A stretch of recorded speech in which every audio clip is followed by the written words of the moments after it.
My name is Rainsford. You may have heard of me. I make my living hunting big game for many of the major museums of the world, guiding parties of sportsmen on safari in Africa, Tibet, and South America. Perhaps you've had occasion to run across some of my books. But even if you have, there's one incident you won't find described in them. The full story of my most terrible hunt. It all began on board a private yacht en route to Rio. Whitney, my host, and I were smoking our pipes on deck, lounging back in steamer chairs, enjoying the sensuous drowsiness of the warm night. Ah, good dinner, eh? Excellent. Afraid I ate too much, though. Care for some, gin rummy? Oh, no, I don't care to move. All right, there's a rather large island off there to the right somewhere. It's, something of a mystery. Really? Oh, I didn't know. What island is it?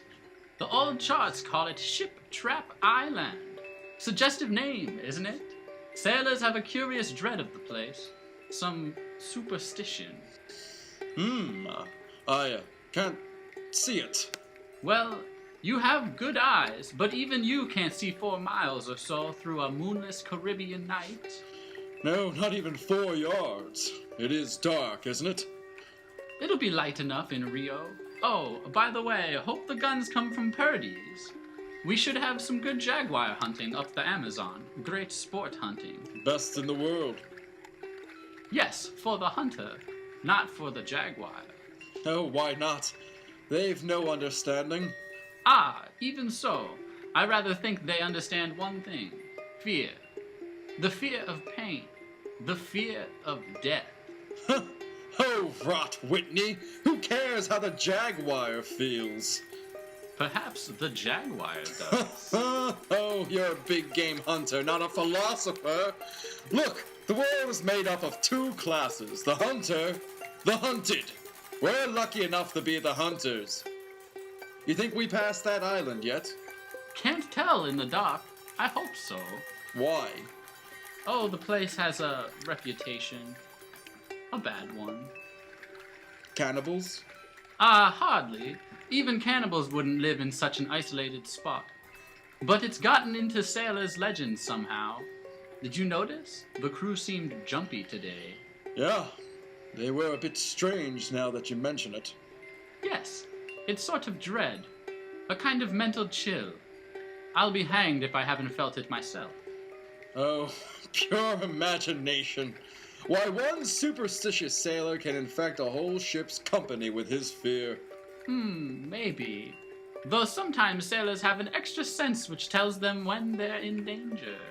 Well, enough of that. I think I'll turn in. I'm not sleepy. I'll just have another pipe.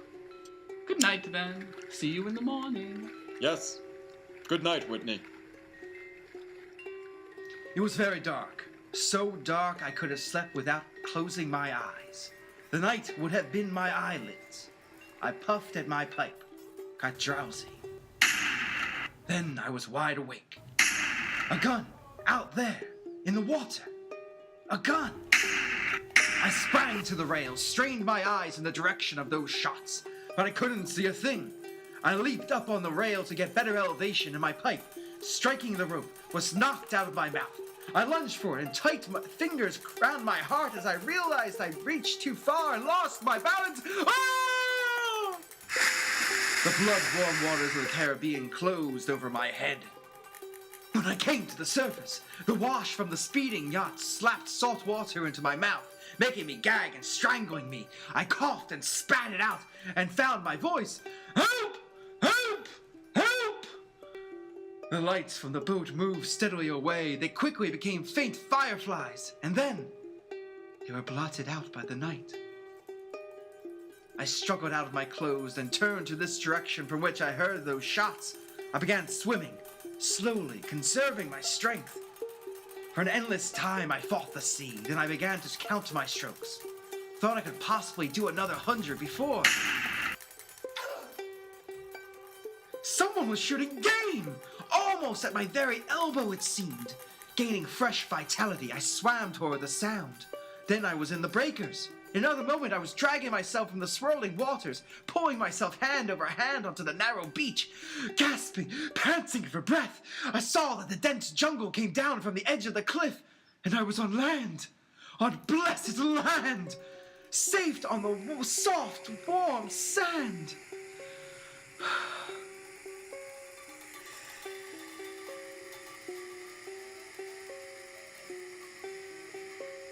I awoke late in the afternoon, a sharp hunger picking at me.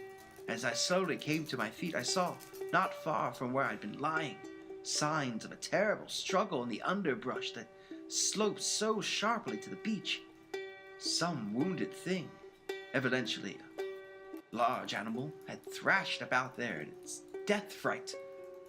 Also at my feet was a small glittering object, an empty cartridge from a .22. That was odd. The hunter had his nerve to tackle a large brute with so small a gun. I examined the ground closely and found what I'd hoped for, the print of hunting boots. They pointed up toward a recess in the cliff, and I hurried quickly after them, for night was beginning to settle on the island. It was already dark when I came upon it. First, I thought it was a village. There were so many lights. But as I came closer, I saw that all the lights were in one building, a chateau on a high bluff. In a few moments, my bare feet were padding up the stone steps, and I stood in front of the massive oaken door.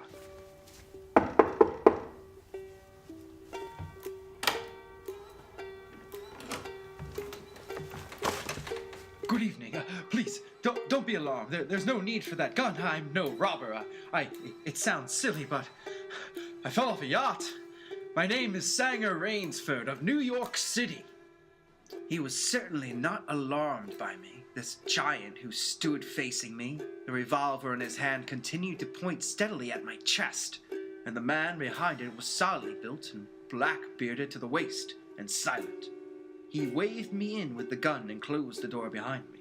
I was in a huge hall, but there was no time to look around. Another man was coming down the broad marble stairs, an erect, slender man in evening clothes.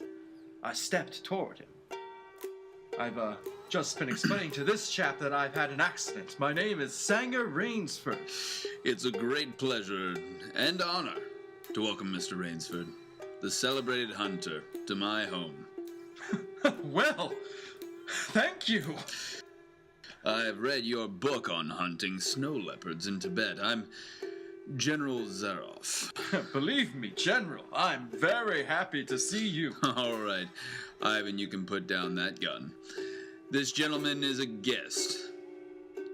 Ivan is an incredibly strong fellow, but he has the misfortune to be a mute. A simple thing, but a bit of a savage. I'm even happy to see him. Come, we should not be chatting here. You want clothes, food, rest, and you shall have them. This is a most restful spot. I can't tell you how grateful I am. It's my pleasure. Follow Ivan, if you please, Mr. Rainsford. I was about to have my dinner, but it can wait. I think my clothes will fit you. I followed the man into a huge beam-ceilinged bedroom with a canopy bed large enough for 6 men. Ivan silently laid out an evening suit. As I put it on, I noticed it came from a London tailor. And Whitney'd called this place too isolated, even for cannibals. I went downstairs and sat down opposite Zaroff in a dining room that suggested a baronial hall of feudal times. The food was excellent. Perhaps you were surprised that I recognized your name. But I read all the books on hunting published in English, French, and Russian. I have but one passion in life, and that is the hunt. Why, I notice you have some wonderful heads here. That Cape Buffalo over there is the largest I've ever seen. Oh, that fellow. Yes. He charged me, threw me against a tree, and fractured my skull. But I got the brute. I've always thought the Cape Buffalo the most dangerous of all big game. No, the Cape Buffalo is not the most dangerous. No! Here in my preserve on this island, I hunt more dangerous game. Why, is there big game on this island? The biggest. Really? Oh, it is not here naturally. I had to stock the island. Oh, what have you imported, General? Tigers? No. Hunting tigers ceased to interest me when I exhausted their possibilities. There is no thrill left in tigers, no real danger. I live for danger. Cigarette, Mr. Rainsford? Please. We will have some capital hunting, you and I.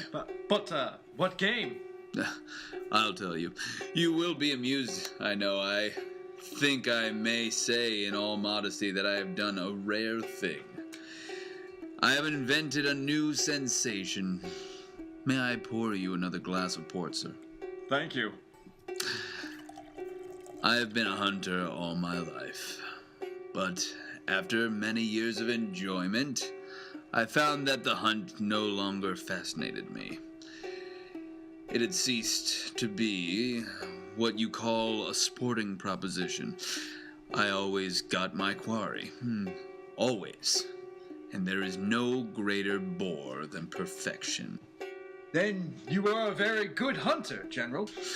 No, I had merely discovered that the animal has nothing but his legs and his instincts. Instinct is no match for reason. When I realized this, it was quite a tragic moment for me. As I told you, I love to hunt. And then it came to me as an inspiration what I must do. And that was? I had to invent a new animal to hunt. A new animal? Why, you're joking. I assure you I am not, sir. A new animal. And so I found one. I bought this island, built this house, and here I do my hunting. The island is perfect for my purpose. There are jungles with a maze of trails in them, and hills and swamps And the animal, General Zaroff. It supplies me with the most intense excitement of all. I never grow bored now, for I have a quarry with which I can match my wits. An ideal quarry with courage, cunning, and all above reason. But no animal can reason. My dear fellow, there is one that can. I can't believe you're serious. Why, this is some grisly joke. Of course I'm serious. I'm speaking of hunting. You're speaking of murder. Surely your experiences in the war... Do not make me condone cold-blooded murder. I'll wager you forget your notions when you go hunting with me. Why, you've a genuine new thrill in store for you, Mr. Rainsford. Thank you. I'm a hunter, not a murderer. Oh, dear me, that unfortunate word again. But I hunt the scum of the earth, sailors from tramp ships and lascars, mongrels. Where do you get them? This island is called Ship Trap. There is a row of lights out there on the reef which indicate a channel where there is none, only rocks. I control the lights from my tower. You wreck their ships and then you shoot down the men? But I treat my visitors with every consideration. They get plenty of good food and exercise. They get into splendid physical condition. You shall see for yourself tomorrow. Would you like some more port? Please? What shall I see tomorrow? We'll visit my training school. It's in the cellar. I have about a dozen there now. Sailors, inferior lot. I regret to say more accustomed to the deck than the jungle. Ivan, we'll have our coffee now. Thick Turkish coffee, Mr. Rainsford. Very good. No. Is your appetite quite gone? No coffee. Thank you. Just one, Ivan. It's a game, you see. I suggest to one of them that we go hunting. I give him 3 hours to start. I am to follow, armed only with a pistol of the smallest caliber and range. My quarry eludes me for 3 whole days. He wins the game. If I find him, he loses. And if he refuses to be hunted? Oh, I give him the option. If he won't hunt, I turn him over to Ivan here. Ivan once served as an official executioner to the Great White Tsar, and he has his ideas of sport. Invariably, they choose the hunt. And if they win? To date, I have not lost. I don't wish you to think me as a braggart. One almost did win. Eventually, I had to use the dogs. The dogs? Yes. Just step over here and to the window for a moment, eh?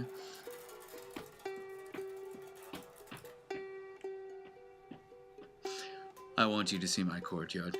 Go ahead, Mr. Rainsford. Open the window, please. I have a dozen, as you can see. They are let out at 7 every night. If anyone should try and get into my house, or out of it, well, it would be regrettable. And now I want to show you my new collection of heads. Will you come with me to the library? I hope you'll excuse me tonight. I'm really not feeling at all well. Oh, I'm sorry. You need a good, restful night's sleep. Tomorrow you'll feel like a new man, and then we'll hunt. I have one rather promising prospect. But I was already hurrying from the room and up the marble stairway. I heard him calling after me. So sorry you can't go with me tonight. I expect rather fair sport.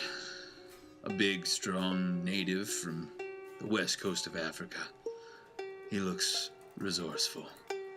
The bed was good. I was tired, but I didn't sleep. I didn't toss or turn. I didn't move. I just lay rigidly in one spot, my eye on the ceiling, my arms tight against my sides, my breathing slow and heavy, my mind empty, waiting. The inky black was just beginning to dissolve. A thin line of gray was just beginning to seep insidiously into my room. When Zaroff found his quarry. Then I suppose I slept. When I awoke, the sun's shadow were already slanting through my room. Must have been well afternoon. I came down to find General Zaroff pouring himself a glass of brandy by the sideboard. Ah, Mr. Rainsford. Feeling better, I trust? Yes. I wish I could say the same. No, I'm not well.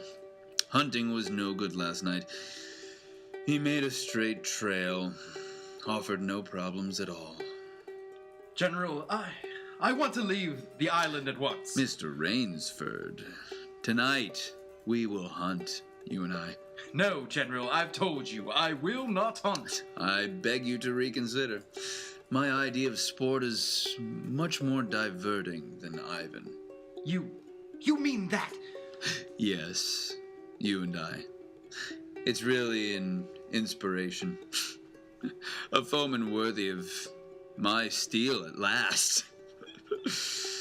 Oh, you'll find this game worth playing, Rainsford. Your brain against mine. Your woodcraft against mine. Your strength and stamina against mine. Outdoor chess. And the stake is not without value, eh? And if I win? If I do not find you by midnight of the 3rd day, then I am defeated.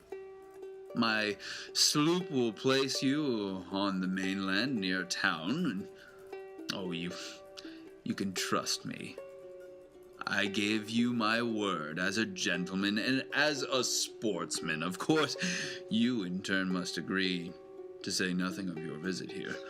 I'll agree to say nothing of the kind. Well, in that case, Why discuss it now? 3 days from now, we can chat about it over a bottle of Vive Clicquot. Unless... And listen, Rainsford, Ivan will supply you with hunting clothes, food and knife. I suggest you wear moccasins. They leave a poorer trail. I suggest, too, you avoid the big swamp in the southeast corner of the island. There's quicksand there. And now you'll want to start, no doubt. I shall not follow until dusk. Hunting at night is so much more exciting than the day. Don't you think, Mr. Rainsford? Good hunting.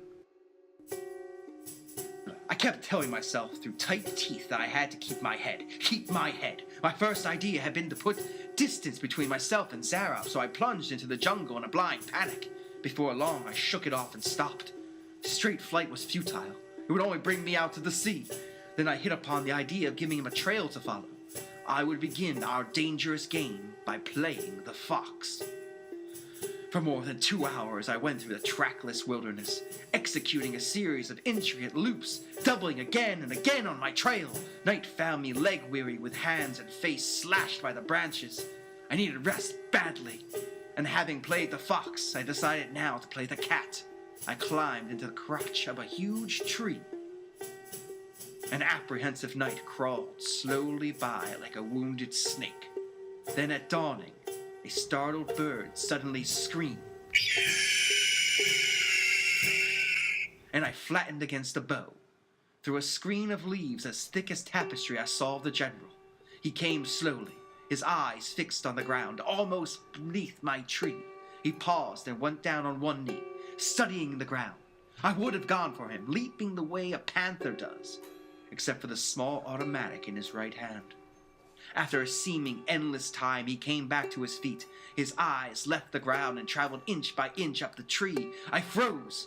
Every muscle tensed for a spring, and the hunter's eyes stopped just before they reached the limb on which I lay. A slow smile spread over his brown face. Oh, Rainsford! Wherever have you gone? Wherever are you, you clever dog? I think we must go home and lie down a bit to think this over.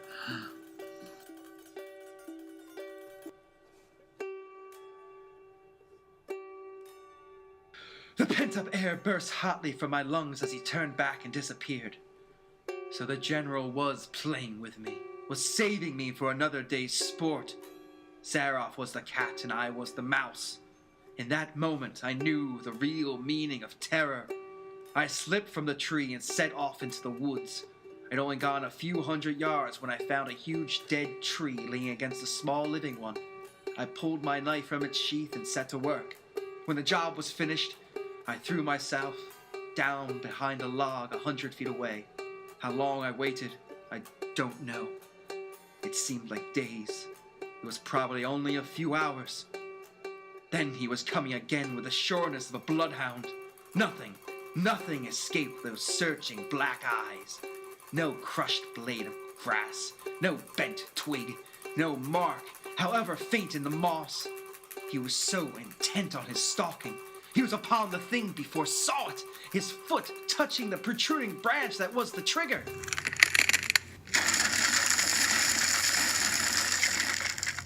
The dead tree delicately adjusted to rest on the cut, leaving one crashed heavily onto the earth.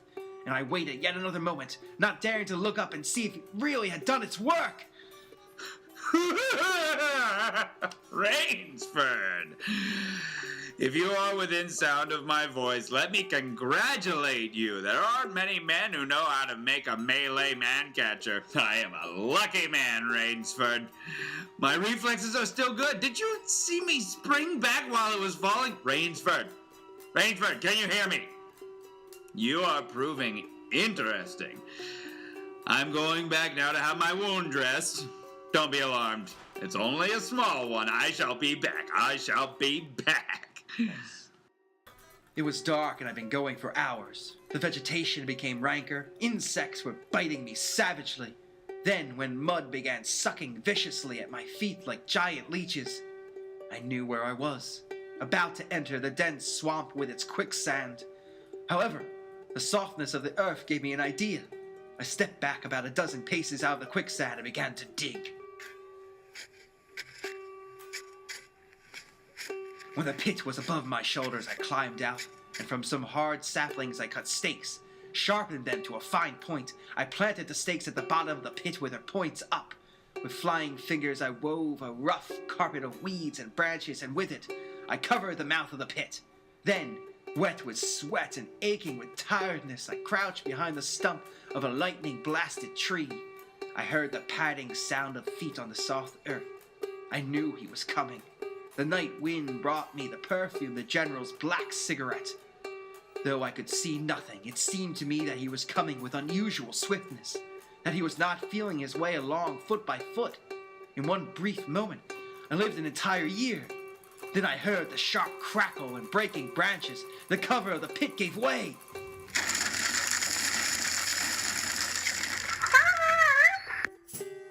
Ah, you've done well, Rainsford. Very well. Where did you get the time? Your Burmese tiger pit has claimed one of my best dogs. And you... So you score again. I must see what you can do now against the whole pack. He went away again, but I just lay there in the swamp that night. At daybreak, I was awakened by a distant sound, faint wavering, the baying of a pack of hounds. I went up into a tree. Down a watercourse, not a quarter of a mile away, I could see the bush moving. I strained my eyes and saw the lean figure of General Zaroff. Just ahead of him, I made out the gigantic Ivan holding the pack in leash. I prepared for the native trick I'd learned in Uganda. I slipped from the tree, caught hold of a springy young sapling, and to it fastened my knife, its blade pointing down the trail.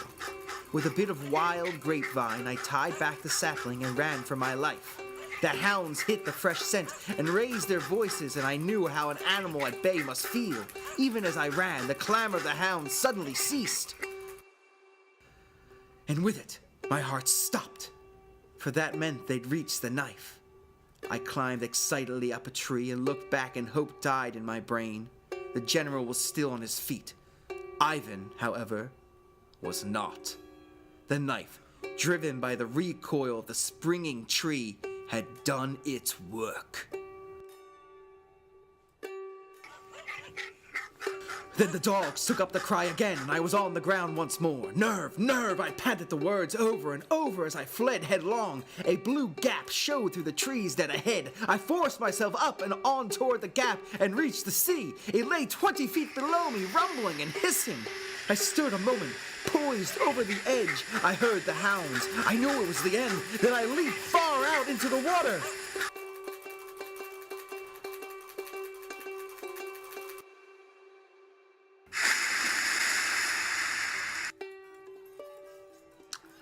Well, it's been a busy day, Adam.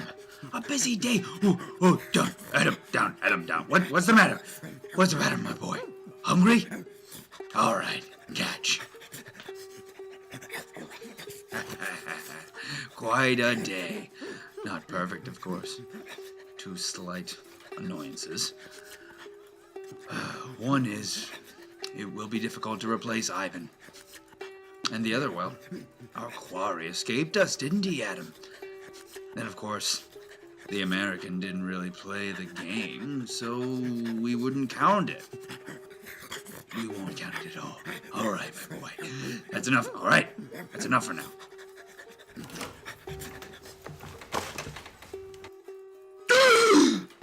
Rainsford. Good evening. How did you get here? I swam. I found that quicker than walking through the jungle. I congratulate you. You have won the game. No, General. Yes, of course you have. I'm still a beast at bay. Get ready, General Zaroff. I see. Splendid. One of us is to furnish a meal for the hounds. The other will sleep in this very excellent bed. Good, Rainsford. Good. On guard.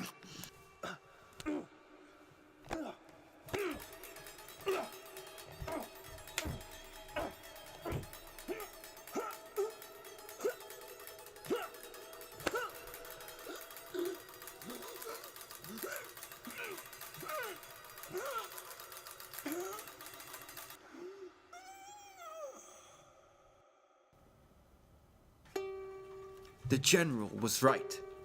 Never before in my life had I slept in a better bed.